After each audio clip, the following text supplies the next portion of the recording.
بسم اللہ الرحمن الرحیم صراط الذین انعمت علیہم غیر المغضوب علیہم ولا الضالین۔ ان لوگوں کا راستہ جن پر تو نے انعام کیا، نہ کہ ان کا جن پر تیرا غضب ہوا اور نہ گمراہوں کا۔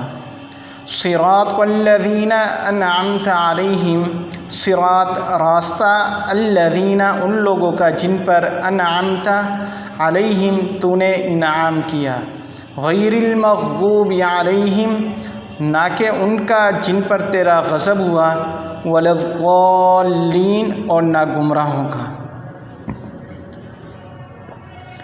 پچھلی آیت اہدنا الصراط المستقیم، اس کے اندر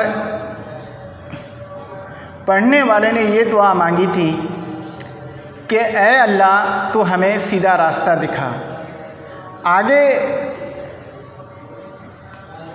فرمایا کہ ان لوگوں کا راستہ جن پر تو نے انعام کیا۔ قرآن پاک کی دوسری آیت سے معلوم ہوتا ہے کہ اللہ تعالیٰ نے 4 قسم کے اشخاص پر انعام کیا ہے۔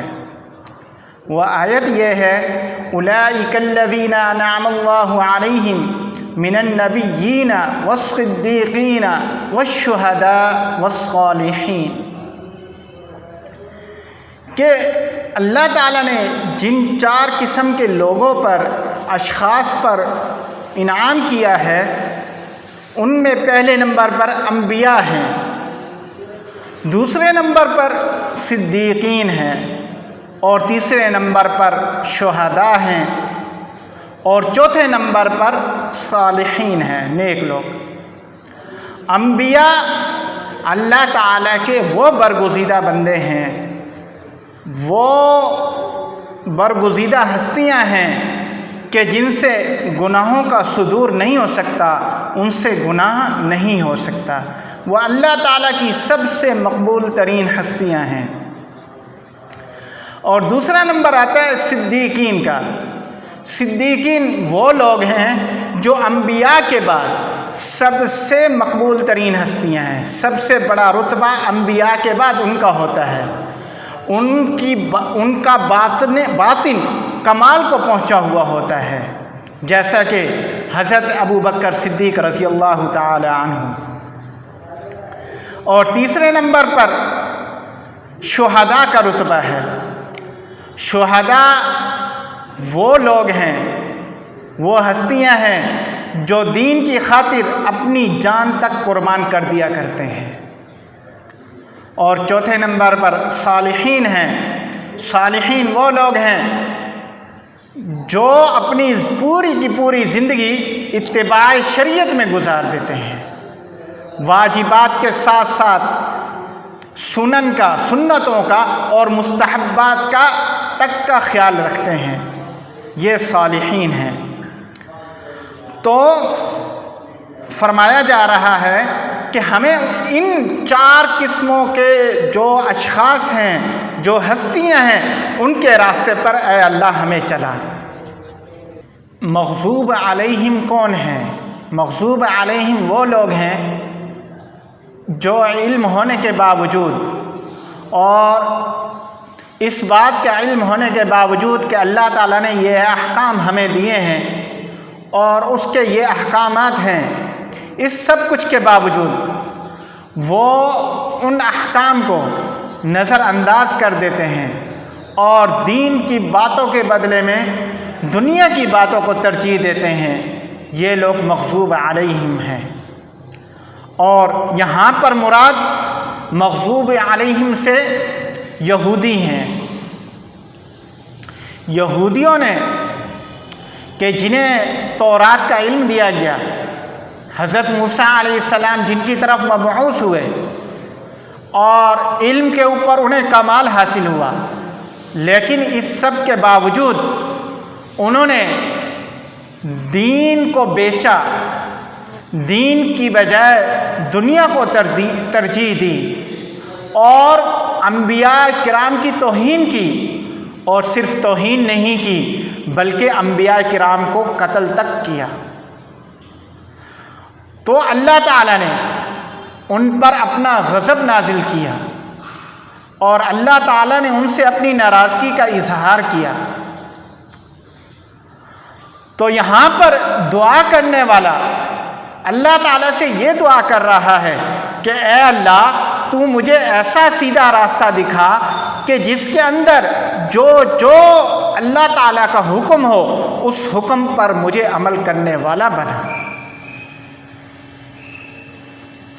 یہ نہ ہو کہ اللہ تعالیٰ کا حکم ہے کہ یہ عمل کریں، یہ کام کریں، لیکن میں جو ہے دین کے بدلے میں دنیا کو ترجیح دے دوں اور دنیا کے اوپر عمل کروں، ایسا نہ ہو۔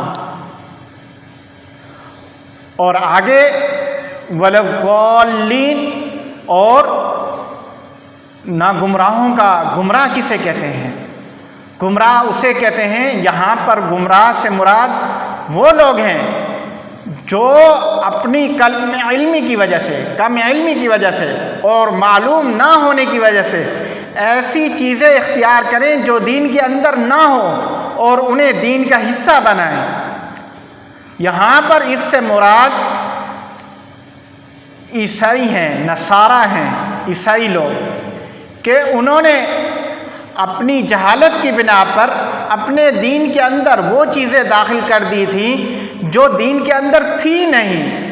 مثال کے طور پہ انہوں نے حضرت عیسیٰ علیہ السلام کو اللہ تعالیٰ کا بیٹا بنا دیا اور یہ کہہ دیا کہ اللہ تعالیٰ اکیلا خدا نہیں ہے بلکہ تین ہیں، گاڈ تین ہیں، کہ تین خدا ہیں، اللہ تعالیٰ، حضرت مریم اور حضرت عیسیٰ علیہ السلام۔